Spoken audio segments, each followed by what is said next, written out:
खुलुमबाय गिबियावनो नायगोन नोंथांमोनखौ गासैखौबो चेनेलाव बरायना लाग्रोनाय जाबाय नोंथांमोननि थाखाय दिनै मोनसे गोनांथार भिडिअ लाबोनाय जादों आं नोंथांमोननिसिम मैया भिडिअ लाबोनाय जादोंमोन पीएम किसाननि जोंहा गोबांथार स्केम जादों आरो नोंथांमोना पीएम किसाननि फैसाखौ हरफिननांगोन जायफोर नोंथांमोना नंखाय आबादारि जायफोर नोंथांमोना माने आबादखौनो मावा बिनिफ्राय जायफोर नोंथांमोननि नामाव हायानो गैखाया दा नोंथांमोना बे पीएम किसाननि थाखाय एप्लाइ खालामनानै जुदि फैसाखौ लाबाय थादोंबा दा नोंथांमोना फैसाखौ हरफिननांगोन होननानै आं नोंथांमोननिसिम बुंहरनाय जादोंमोन दा बिनिफ्राय आं नोंथांमोननिसिम बेखौबो बुंहरनाय जादोंमोन फैसाखौ जुदि नोंथांमोना हरफिनाबा दा नोंथांमोनखौ मा खालामगोन जेनेबा नोंथांमोननिसिम मा एक्सन लागोन सरकारा दा बिनि बागै आबुङै खोन्थाहरनो आं हानाय जायाखैमोन जेनेबा सरकारा जुदि नोंथांमोना फैसाखौ हरफिनाबा नोंथांमोनखौ माबाफोर खालामगोन नामा दा बिनि बागै नोंथांमोननिसिम मैया आबुङै खोन्थाहरनो हानाय जायाखैमोन नाथायबा जों दायो बेखौ मिथिनानै मोननाय जादों हमगोननो जायफोर नोंथांमोना आबादारि नङा बिनिफ्राय जायफोर नोंथांमोना माने बे हायानो नोंनि नामाव गैखाया बिदिनो एप्लाइ खालामनानै जुदि नोंथाङा पीएम किसाननि फैसाखौ जाबाय थादोंबा बिनिफ्राय नोङो फैसाखौ हरफिनाबा दा नोंखौ हमगोन होननानै जों बेखौ खोनानो मोननाय जादों आसामिसनि माखासे निउस मिडियानिफ्राय दा बेनिखायनो बेफोर बाथ्राफ्रा थारैनो नंमारगौना नंमारा आं बेखौ बे भिडिअनि गेजेरजों खोन्थाहरनो सानदों ओरैनोथ' स्केमा हले जाखादों आरो बे 1 करोड़ 2 करोड़ नङा 500 कौटि माने 500 कौटिनिबो बारा जोंहा बे स्केम जादों पीएम किसाननि नामाव दा बिनिखायनो बे बाथ्रायाथ' माने नंमारगौखा बियो दा बिनिखायनो आङो बे भिडिअनि गेजेरजों खोन्थाहरनो सानदों जुदि स्केमाथ' जामारखादों बेखौथ' जों मिथिखाबाय दा बिनिफ्राय हममारगोन नामा बेसो जोंहा बाथ्राया ओंखारना फैदों आरो जुदि नोंथांमोना फैसाखौ हरफिनाबा जायफोर नोंथांमोना नंखाय ओरैनो माने पीएम किसाननि फैसाखौ जागासिनो दङबा दा नोंथांमोना फैसाखौ हराबा नोंथांमोनखौ हममारगोन नामा आं बिनि बागै आबुङै खोन्थाहरनो सानदों दा बिनिखायनो बे भिडिअखौ नोंथांमोना गासिबो जोबजासिम नायना लाखाबानो जाबाय आरो नोंथांमोननिसिम दानिया गिबियावनो गासिबनिसिमबो गुरै खावलायबोनाय थाग्रोबाय नोंथांमोना जुदि सोरबाफोर चेनेलाव गोदानै फैदोंबा जाहाथे नोंथांमोना बेबादिनो स्किमफोरनि भिडिअ मोननो हायो बिनि थाखाय नोंथांमोना गिबियावनो गासिबो चेनेलखौ साबस्क्राइब खालामनानै लाग्रोलायबानो जाबाय नोंथांमोना नायनो हागोन नै जोंहा पीएम किसाननि नामाव स्केम जादोंनो बेसेबां 567 कौटि थाखा जोंहा बे स्केम जादोंनो दा अब्ला सानना नायदो एफा एनै फैसायाथ' जोंहा बेहाय स्केम जाखायाखै गोगोम फैसायानो जोंहा बेहाय स्केम जाखादों पीएम किसाननि नामाव दा बिनिफ्राय आसामाव जोंहा बरपेटा डिस्ट्रिक्टआनो हाइस्ट बावसो दा बे आं बुंनाय बाथ्रा नङा बे जाहैबाय controller and auditor general of इन्डियानिफ्रायनो जोंहा बे रिपर्टआ ओंखारना फैदों नोंथांमोनाथ' मिथिखागौ CAG मा खामानि मावो दा बेवहाय बिथांमोना बे रिपर्टखौ होदों आरो कन्ट्रलार एन्ड अडिटर जेनेरेलआ दा बेवहाय जोंहा गोबां स्केम जादोंनो आसामाव बे पीएम किसाननि नामाव गासै 567 कौटि थाखानि जोंहा बे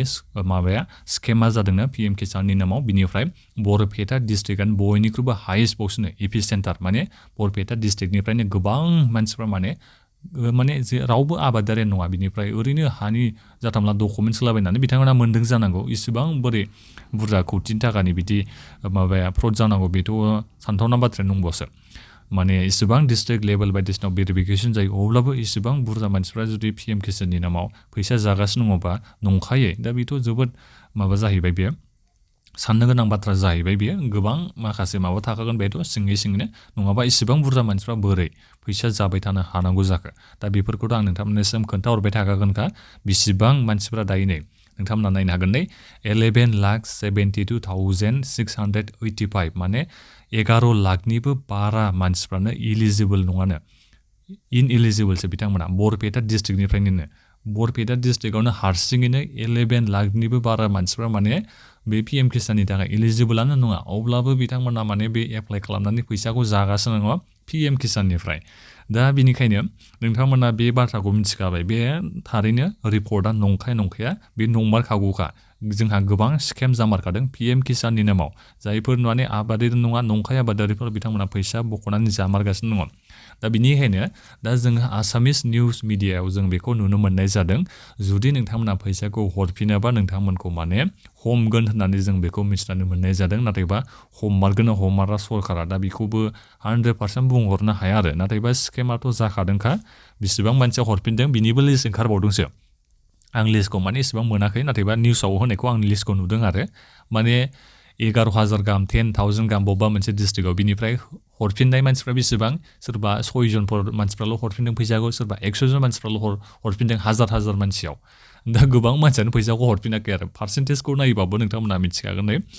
बेसेबां मानसिफ्रा फैसाखौ हरफिनदोंनो 0.24% मानसिफ्राल' सरकारि बे पिएम किसाननि फैसाखौ हरफिनदों जाहैबाय आरो रिकभार खालामनो हाफिनदों जाहैबाय दा 100%आव 0.24%ल' हरफिनदोंबाथ' साननो गोनां बाथ्रा गोबां मानसिफ्रानो बे सरकारिनि बे 2000थ' नंला बियो इसेबां सिगांनिफ्राय जाबाय थादोंबाथ' एसे बुरजा जाहैखासिन बे फैसाया दा बेखौ हरफिननांगौआबोसो एसे बिथांमोनाबोथ' सानफिनखासिगोन दा बिनिखायनो दा सरकारा जुदि हमारोबा बे जाला जाहैगोन दै नाथायबा 100% हमगोन ना हमा दा बेखौ बुंनोथ' हाला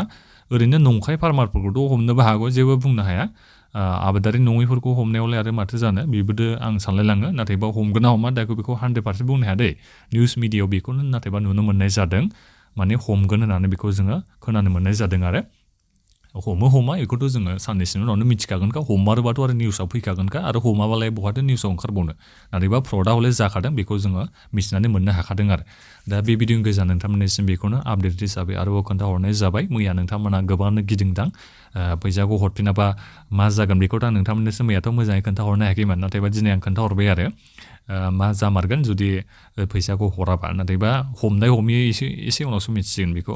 दा बे भिडिअनि गेजेरजों नोंथांमोननिसिम बेखौनो आपडेट हिसाबै लाबोनाय जाबाय बिनिफ्राय नैबे फैबाय थानाय 19थि किस्तिनि फैसाखौ माला मोनगोन बेखौथ' खबर गैया दै नाथायबा मागोनि सिगां मोनगोनखौ नोंथांमोना एसे आसाखौ लानो हायो इसेबां माने